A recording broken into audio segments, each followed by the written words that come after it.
Hey there. Welcome to the Dare to Begin Small and Mighty podcast. I'm your host, Amy Van Meel, and I'm here to inspire and teach entrepreneurs and budding entrepreneurs how to create a business without miring in the overwhelm.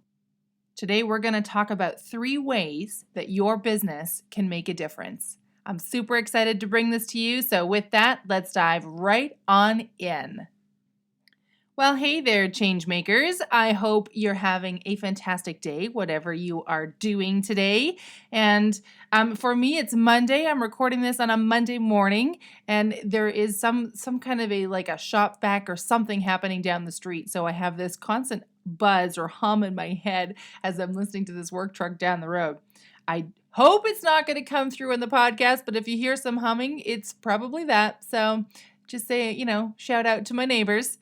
So if you've been listening to some of the past podcasts, you'll know that I have been doing a lot of reading in the past few weeks, and I've read some really fantastic books. I raved and raved and raved about Vishen Lakhani's Code of the Extraordinary Mind. I highly recommend that you read that one. I don't care what's happening in your life. It's such a good book. I definitely recommend that you give that a read.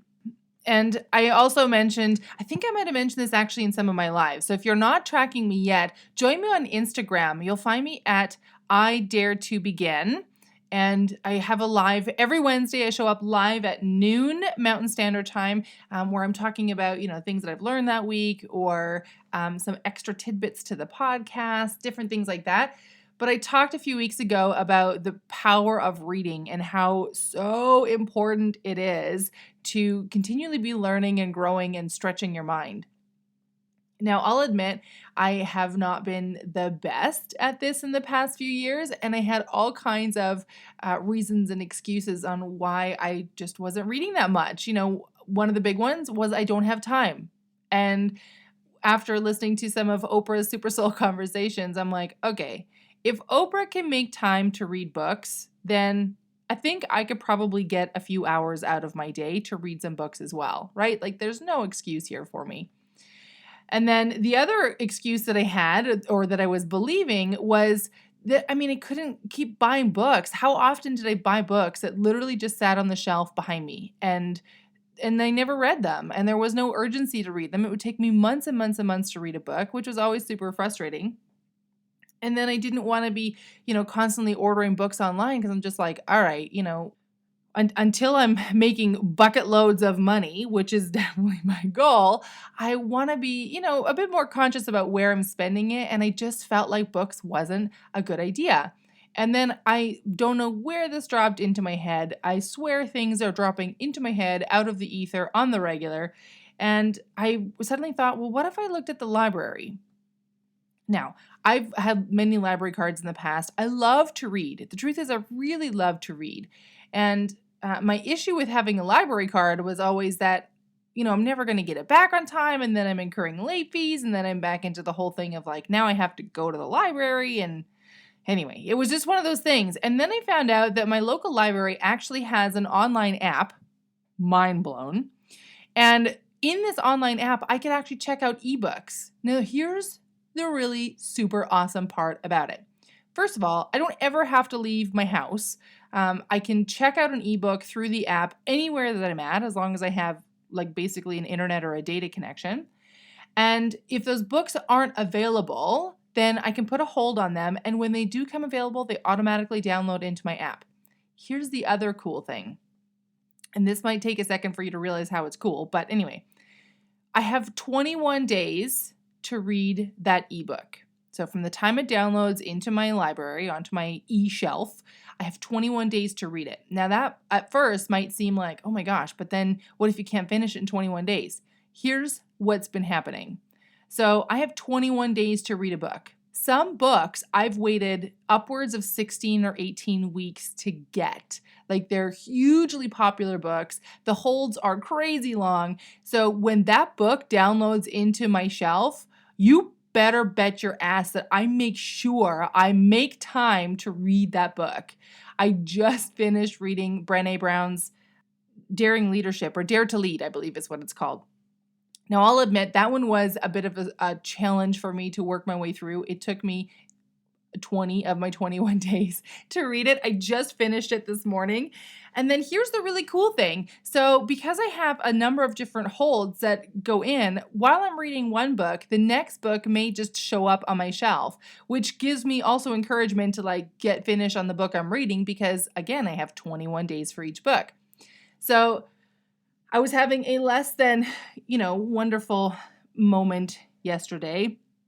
This weekend brought up some challenges for me, which if you pair the challenges with the fact that I was feeling rather tired and a little bit overwhelmed, it inevitably ends up in a bit of a meltdown in our kitchen. And unfortunately, because he's the only one who's here on the regular, my guy sometimes gets the receiving end of it.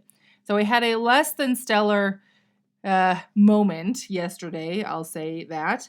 And as I'm getting ready to go to bed last night, I'm just like, okay, what's bringing this on? I've learned to ask a lot of questions. Like, what's happening here? There's something going on if I'm reacting this way because it just doesn't make any sense. Like, why would I be feeling this way? Why would I have gotten so upset about something that really was not such a big deal? And I realized that one of the things that I've been wrestling with, and I've known this for a long time, is around money. And I'm not talking today about money, but I just want to touch briefly on this is the cool thing about timing and when you start putting things out into the universe. So I texted my friend yesterday and I said, look, if you have some time tomorrow, I really would like to chat with you. There's something that I'm wrestling with in relation to money, and I just want to talk it out with you if that's cool. So she's like, yeah, let me know tomorrow, whatever time works. Perfect. This morning, I finished my book. So I finished Daring to Lead, on to the next. Guess what the next book is? The Abundance Code. It's all about the 7 myths that we hold around money. I'm like, wow, I had totally forgotten that was in my library shelf, and there it was, just waiting for me this morning. So now here's the thing, because it took me so long, like it took me the full 20 days to read the last book. I think I have like 5 days now left to read The Abundance Code. And you can bet your hiney that I am going to get that entire book read in the next 5 days. It's something like 400 or 500 pages. I will make the time because I believe strongly that book is going to make a huge difference in terms of my thinking and my beliefs and my thought patterns around money. And for where I'm planning on going this year, I got to clear some of that stuff out, right? It's time to get rid of those blocks because, man, I have a big purpose. And part of that big purpose includes earning some big income. So I'm a huge fan of James Wedmore. I've only been introduced to his podcast and what he's talking about the last couple of months. But I listened to a podcast of his the other day that was talking about impact and income. So when I think about where this business that I'm working on now is going, when I think about the planned trajectory for where I'm going, impact is a huge part of where I'm going. And I used to think about money like, okay, I want to make so much, but then I would feel guilty around it. Or I would feel like, I wasn't deserving of it. If you're at all familiar with limiting beliefs, you're probably going, whoa, Amy, there's some big beliefs in there. You bet your hiney there are some big beliefs in there, which is why I'm super excited about this book. So this book is all about, busting through. She talks about 7, I think, of the most common or the biggest money myths that we all hold. Now, you may not hold all 7, but you probably hold a fair number of them.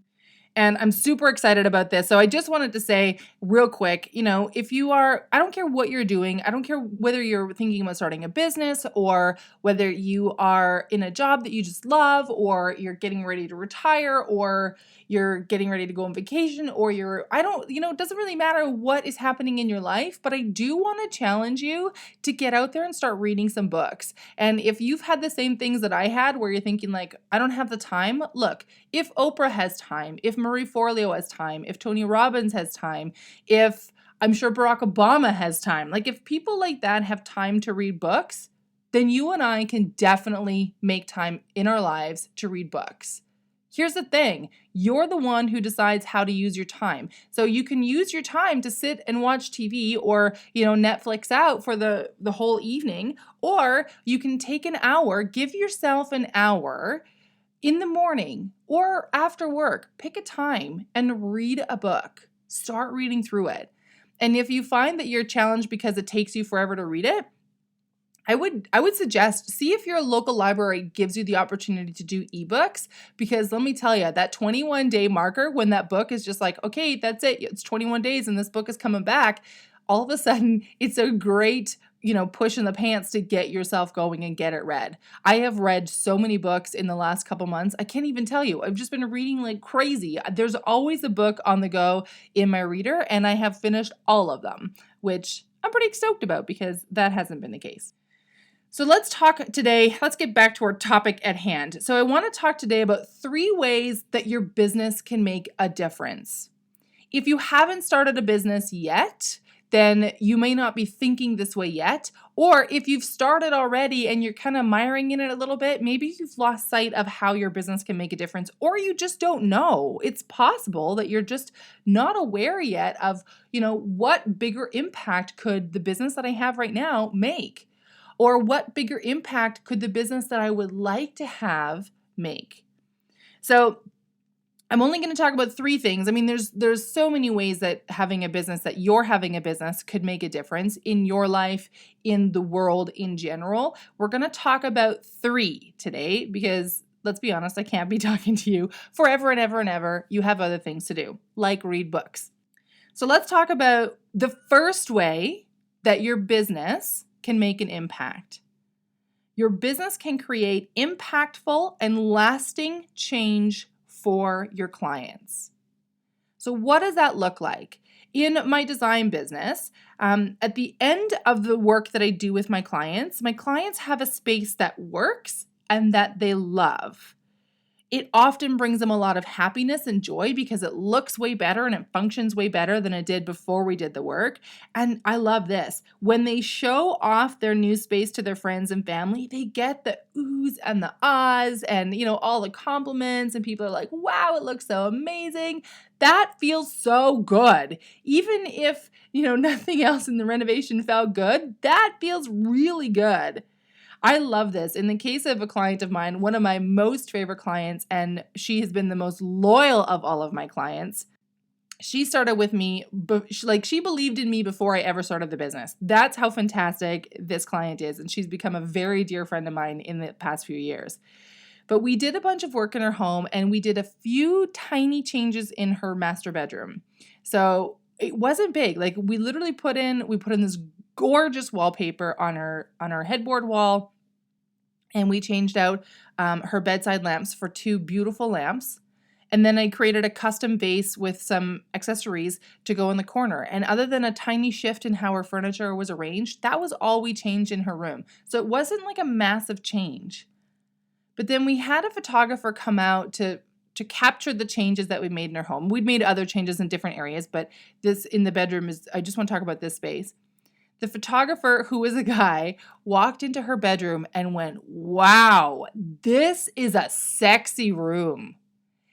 I can't even tell you how excited my client was to hear that. She still talks about how much that made her feel so good. She loved the fact that, not just anybody, but a guy had walked into her home, into her bedroom, and said, wow, this is a really sexy room. So things like that is how I get to impact and create lasting change for my clients in my design business. If I look at my students, so in the business that I'm creating right now, students who take my course get to bring their business dream into reality. They get to let go of jobs that don't light them up. How is that for an impactful change?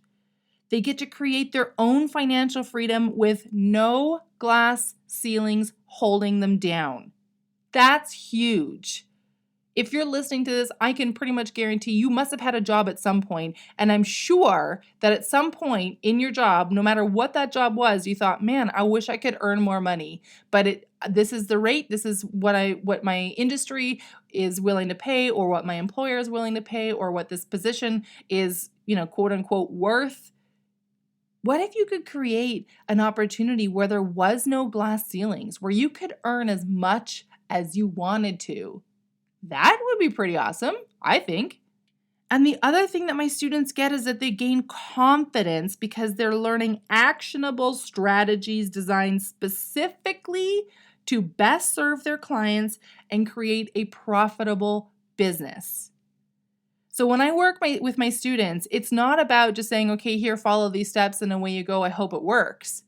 Every single thing that I've put in place for my students is designed to get their business launched, to get it going with relative ease, without too much overhead cost. That's a big one. And to make their business profitable. That's what it's all about. We're not here to create businesses that become drains on our bank account. If you're launching a business, besides the bigger purpose, which we'll keep talking about here, but besides the bigger purpose of your business, it needs to make money, right? You can't function without money. So when I put strategies and things in place for my students, they are specifically put in place so that the students can become profitable. And if they action on them as soon as they learn them, their business can become profitable really quick, which that excites the heck out of me. I got to be totally honest with you. So the first way that our business can make a difference is creating impactful and lasting change for our clients. What does that look like for your clients? Do you maybe ease physical pain? Are you a massage therapist or a chiropractor? Someone who actually releases and eases physical pain that people are feeling?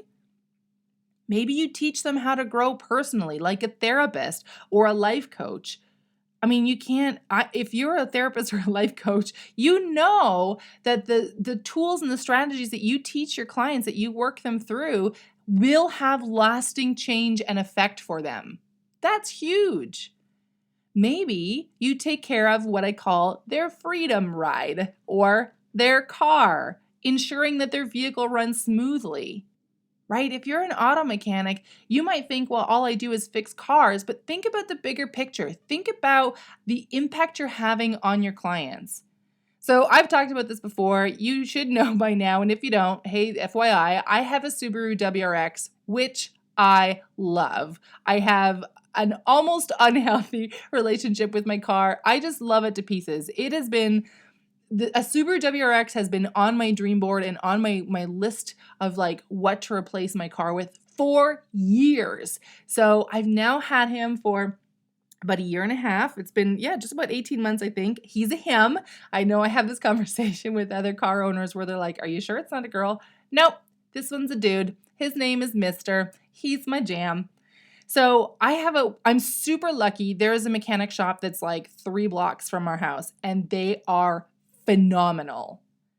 I don't trust just anybody with my car. It's a little bit older. It's a 2010, so it's not like it's brand new, which also means that it doesn't need to go into the shop, like into the service center, into the Subaru service center to be dealt with, which means that I need a shop that I trust.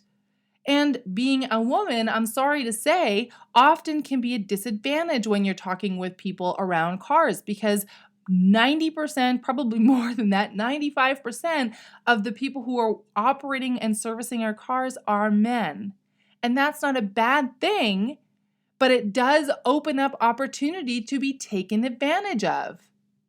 And I hate that. I'd seen that in the past. I'd felt that in the past. I had a horrible experience when I was trying to buy my Sunfire many years ago where, guys just talked down to me because, well, what do I know? I'm just a girl. And it drove me crazy. So I am a huge fan of the shop that I have now. They're amazing. Like, I can't even tell you how amazing they are. They are so freaking amazing.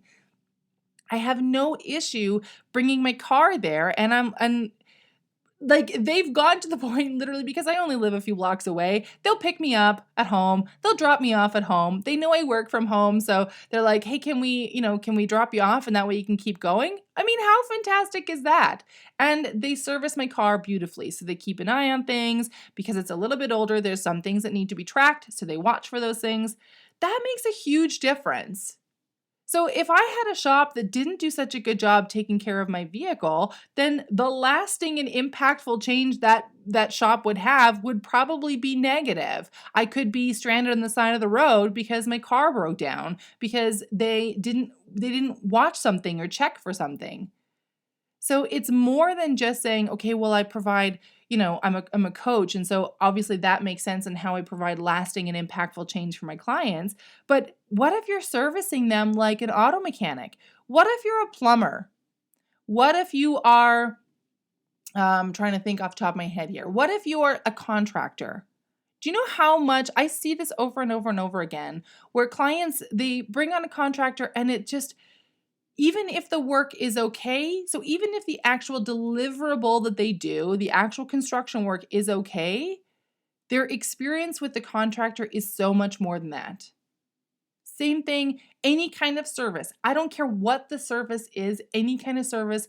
There is good service, there's amazing service, and there's service that leaves you feeling like, wow, I can't believe I wasted my time with them or I gave them my money, right?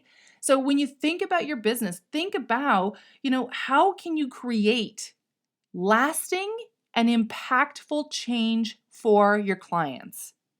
That should light you up. I know it lights me up, and it can make a huge difference in how you operate and approach your business. So let's talk about the second way. The second way that your business can make a big difference is to create powerful opportunities for employees or subcontractors.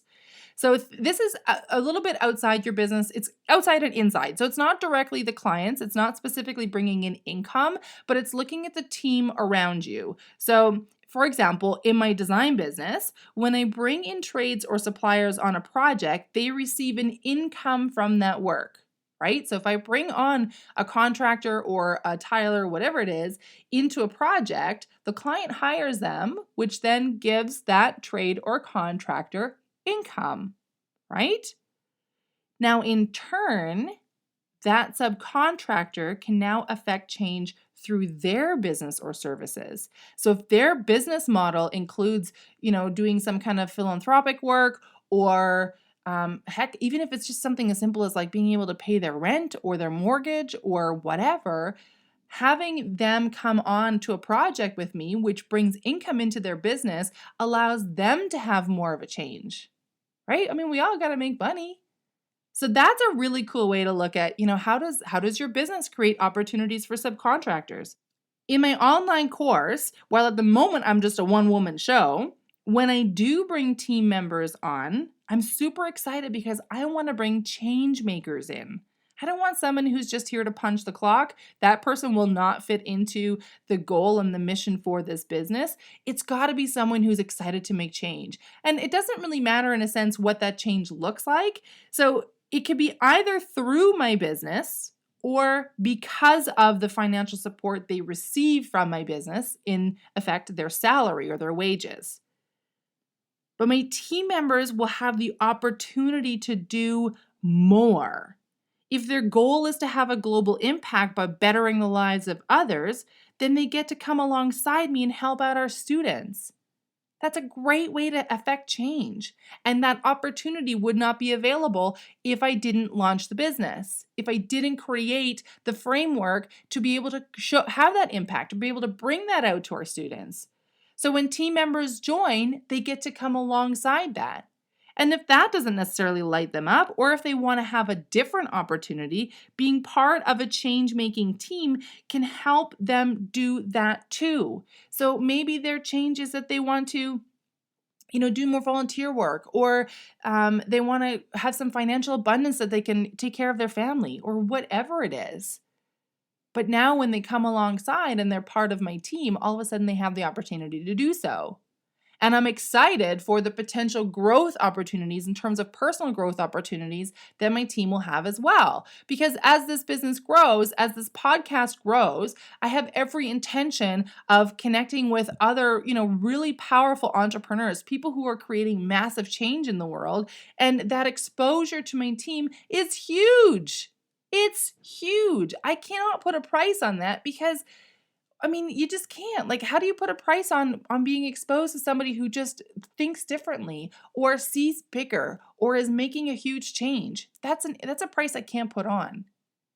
But in launching the business and in opening up this opportunity and then bringing team members on, I now create opportunities for my employees to have those. That's pretty exciting.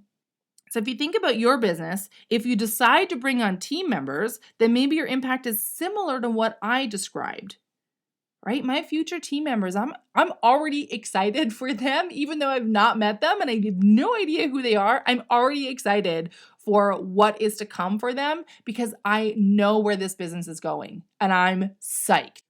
Or if you're more like my design business where you're bringing on, subcontractors or other trades or other businesses, whatever it looks like sometimes I'm bringing on suppliers as well, right? It's not specifically a contractor necessarily.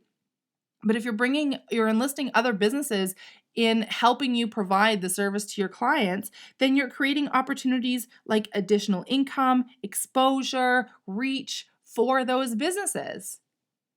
So think about it as bigger than just, okay, well, I want to create some income, I want to bring in some money, and so this is what it's going to do. When you create a business and you start bringing on partners in your business, however that looks like, all of a sudden your business is impacting change for others. That's really exciting to think about. Now, a really cool exercise that I learned that ties into this idea of thinking about the bigger impact was around spending money. So I honestly can't remember where I heard this, but I thought this is a really cool exercise to try. So if you are struggling in terms of letting go of money, and when I say letting go, I don't mean like just opening up your bank account for anybody to come take it, but I mean like going out for dinner. You're thinking, I can't afford that, or I don't want to spend the money on that.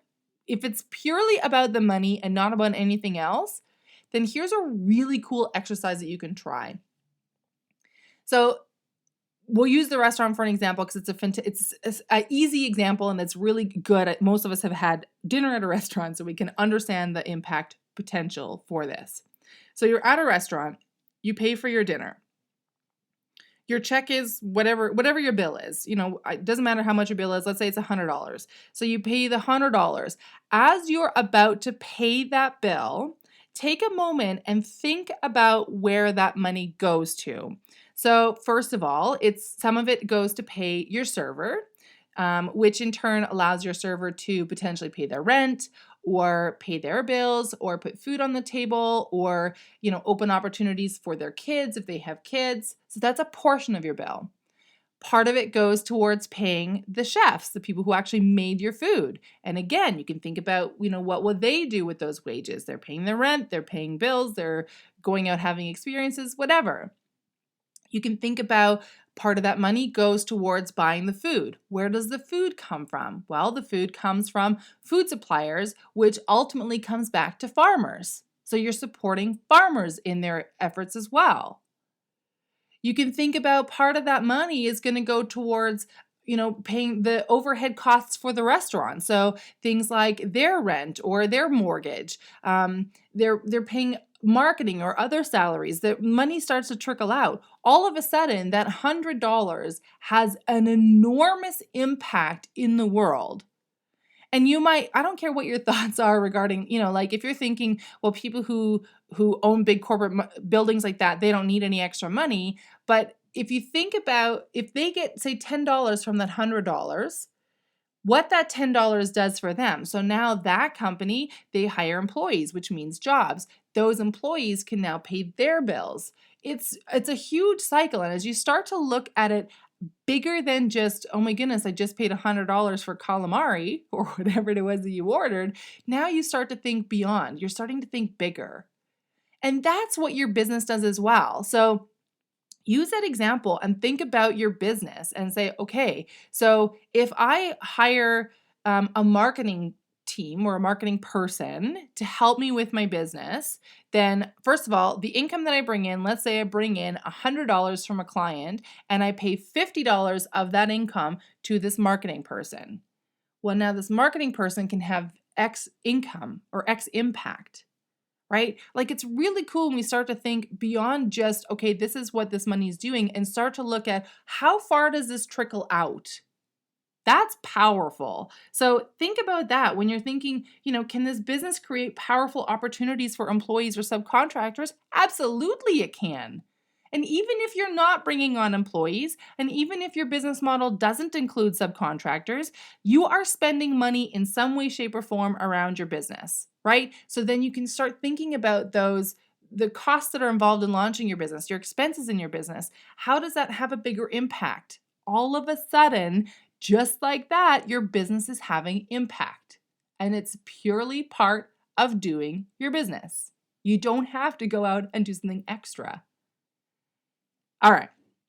I get really excited, and it's so funny every time I record a podcast. So if you saw where I'm sitting right now, I have like acoustic foam all the way around me to create a better sound for you, but it also means that it keeps the heat in. So the further I get along in my podcast, the more I strip down. I'm one step short of just sitting here in my sports bra because holy Moses, it's warm in here. Anyway, that's neither here nor there. So the third way that your business can make a huge difference in the world, if you haven't been thinking about this already, then I want you to spend some extra time thinking about this, is that it gives you the opportunity to create a life you love and have a powerful purpose. You are the business owner. And I talk about this in my course with my students. You are the most valuable asset in your business.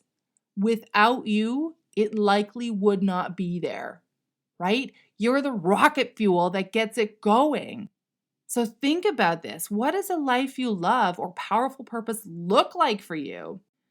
Now, my design business, I'll be honest, my design business was mostly about powerful purpose, less so about creating a life I loved, other than, wanting to have time freedom and design freedom that I could, do more than just what my boss or whoever I was working for at the time had in mind. But mostly, I launched my design business because I had a powerful purpose. I wanted to serve clients better.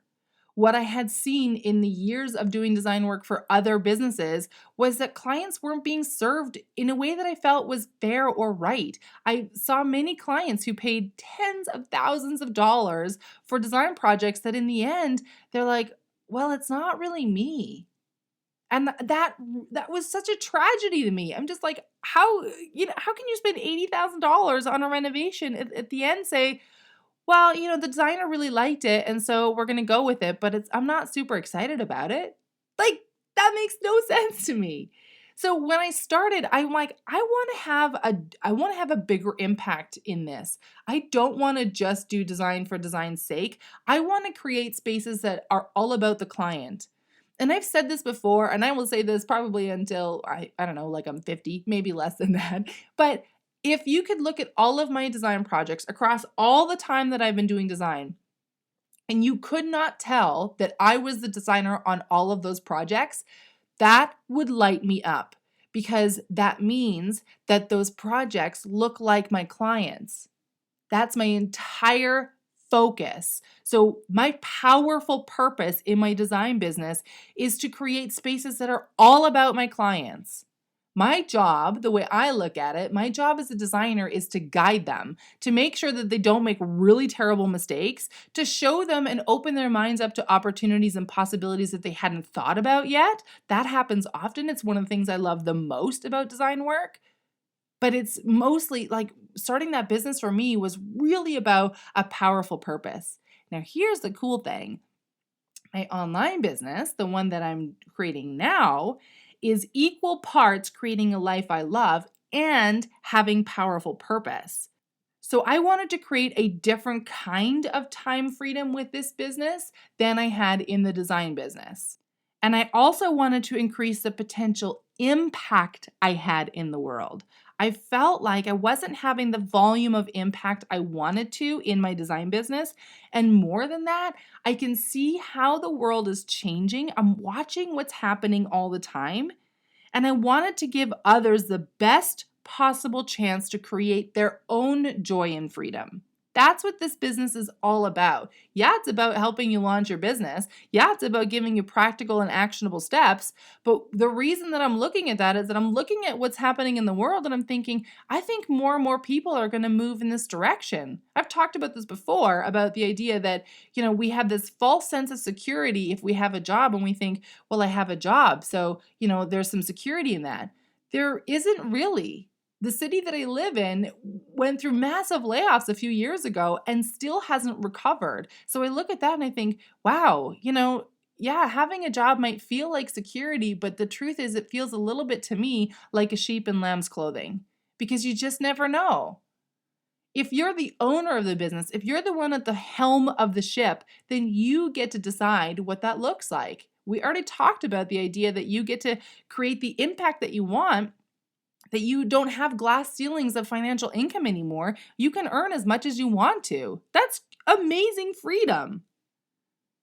So my purpose in this business is easily 1,000 times more powerful than it was in my design business, and it lights me up. If that's not coming across, then I don't know what else I could do, because I'm so excited about this. Like, I'm so excited about the potential impact this has in the world. I'm so excited about what this will mean for my students. I can't even tell you, like, I'm just so excited I'm about to burst, which is maybe why I'm sweating in my office while I'm recording this podcast. I'm always thinking about and I'm always talking about my students and how excited I am for their futures. That really lights me up. And I said it's equal parts of a life I love and powerful purpose. So that's my powerful purpose. A life I love looks like having time freedom to spend time with my guy or with my family, with my friends, to be able to decide, what I want to do. I love how Amy Porterfield says this: say yes to the projects that I want and no to the ones that I don't want. That's what I'm creating. I'm creating the freedom to do that. So that life I love, what does that look like? Well, for me, it looks like having that freedom. For me, it looks like financial abundance that equals a huge impact. It looks like financial abundance that allows me to make dreams and possibilities possible for my guy. And, potentially down the road, what's the impact that my financial income could have for my niece and nephew? Like, those are bigger things to me. Those are beyond just simply having a business and looking at, what does a life that I love look like? I'll be honest. A life that I love looks like traveling the world. I have a goal that when I reach $1 million in revenue in 1 year, it can't be cumulative. It has to be 1 year from like January 1st to December 31st. When I make $1 million in revenue, I'm taking my guy and I to Bora Bora for 2 weeks. That's my goal. I have had Bora Bora in my mind for years. And I know a friend of mine, even my guy said this to me. He's like, well, we don't need $1 million to go to Bora Bora. I said, no, but this is my goal. When I reach $1 million in revenue, then my reward for getting there, for lack of a better word, is to go to Bora Bora for 2 weeks with you. That just sounds... It's to me, it sounds like the height of luxury, and I feel like that's a fantastic reward to put in place. So that's my $1 million a year. But in the meantime, a life I love looks like, going skiing whenever we want to. If I hear the forecast is saying we're going to have 30 centimeters of snow in the ski hill tomorrow, that I can say, listen, you're taking the day off work because we're hitting the ski hill tomorrow. I don't care. I will cover your wages. Like, we're going skiing. That is a life that I'm excited about living. So I want you to think about your business. What does a life you love look like to you? Are you spending more time with your fam jam? I call them my fam jam, not my family. Are you doing more volunteer work or contributing financially to causes? Maybe philanthropic efforts are high on your list. I have a friend who that's a really big priority for him. He's creating a business because he has bigger visions of change that he wants to have in the world. That's a life that he loves. He's excited for it. Maybe you're sitting on a beach somewhere, or you're in a historical city somewhere soaking it all in. I'll be honest, sitting on a beach sounds amazing. It sounds like a wonderful way to spend a couple of days. I am excited for Bora Bora because, like I said, I think that's the height of luxury to me. But I also love going places where I can soak things in, where I can see what's happening. That really psychs me out. I'm super excited for that. So maybe that's what your life that you love looks like. What does a powerful purpose look like to you? Are you creating joy through the work that you do with your clients? Do you envision a positive shift in the world? Do you want to create financial and time freedom for yourself and your loved ones? If you're not quite sure what I mean by time freedom, stay tuned because next week we're going to be talking about creating time freedom. So what does that look like for you? What does creating a life you love and powerful purpose look like and feel like to you? Your business can be a springboard to that life, but only, here's the caveat, only if you have the courage to start. Because having it as an idea in your mind will not create the impact and the change that we're talking about here today. Does that make sense? You got to think big picture and look at, what can this do? Where can this go? Stop thinking about all the crazy things. Last week's podcast was all about risk and reward, and I said to you then too, like, what if you look beyond what could happen and look at what might happen? What is possible with this? We're still talking about that here, but now we're talking about it today from an impact standpoint. What does that impact look like for you? So right now, you might be thinking, Amy, this all sounds fantastic. I love where you're going. I'm excited about doing this, and I don't have a freaking clue where to start.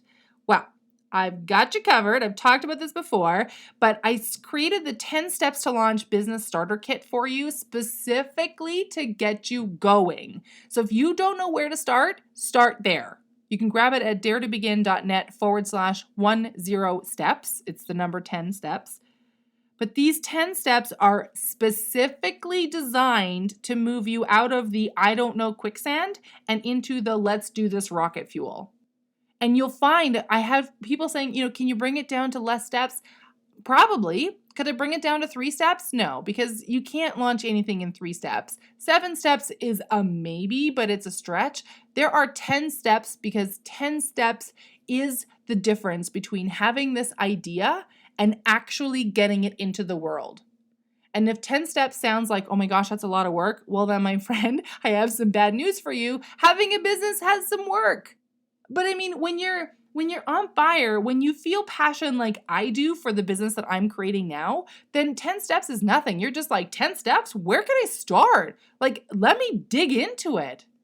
This download will get you going. It is designed to get you launched, to get you out of this, like I said, the I don't know quicksand, and finally actually working on creating that impact that you want to have, that we just spent the last 43 minutes talking about.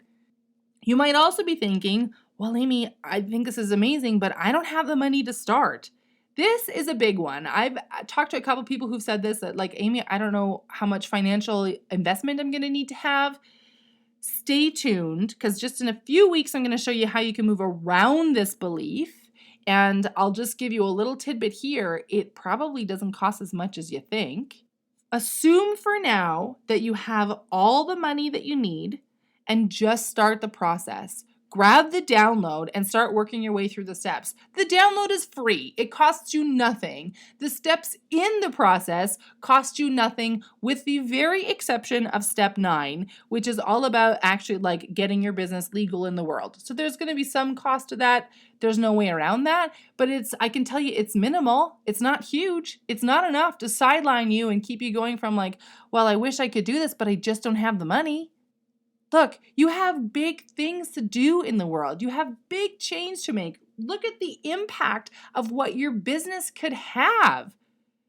If that doesn't light you up, I don't know what will. It lights me up for you. Like I'm bursting here. I'm so excited for the potential that your business has, for the impact that it makes in the world, for how much good and awesomeness it will bring out for you and for your clients and for your family and for, the people that you hire or the subcontractors that you bring in place. You have huge potential here. But I said already, none of that matters if you don't have the courage to start. You gotta start. All right, change makers. I'm gonna pull myself back just a tiny bit. So just a quick recap. When you're thinking about your business, think about how it can make a difference. Think about the impactful and lasting change it can have for your clients. Think about the powerful opportunities your business can open up for employees or subcontractors. Think about the opportunity to create a life you love and live in powerful purpose that your business can give you. These are huge. Your business can be more than just an opportunity to leave a job that you're not super excited about. All right. With that, grab your download. Get started. Like I said, the download costs you nothing. All you got to do is put in your email address and boom, you get the download. So a link to it in the show notes, but just in case, it's at daretobegin.net/10 steps. Okay? Grab the download and then follow the steps. And look, I'm going to send you a couple emails to help support you through the process. So if you're like, oh my goodness, you open the download and you start to feel overwhelmed, don't worry, I got you covered. I've got a whole bunch of emails to help you keep going. And that's not to say that I'm inundating your inbox with a ton of emails that are not useful. Each one is specifically crafted to help you continue the process. Progress is what we're looking for here, not perfection. All right? I love that hashtag progress, not perfection, or progress over perfection. It's not about making it perfect. It's about getting it out there. So get it out there. That's it. I'm getting off my soapbox for today. I wish you an amazing day ahead. I don't know where you're at, but wherever you are right now, turn your face to the sun. I'm sending you a great big hug from me to you. And I'm really excited about where you're going. And I'm super excited about the impact that your business is going to have. And if you want to learn even more, stay tuned because in a couple of weeks, something big is coming and I'm really excited. All right, with that, grab your free download, daretobegin.net/10 steps, and I will see you here, same time, same place next week. Bye for now.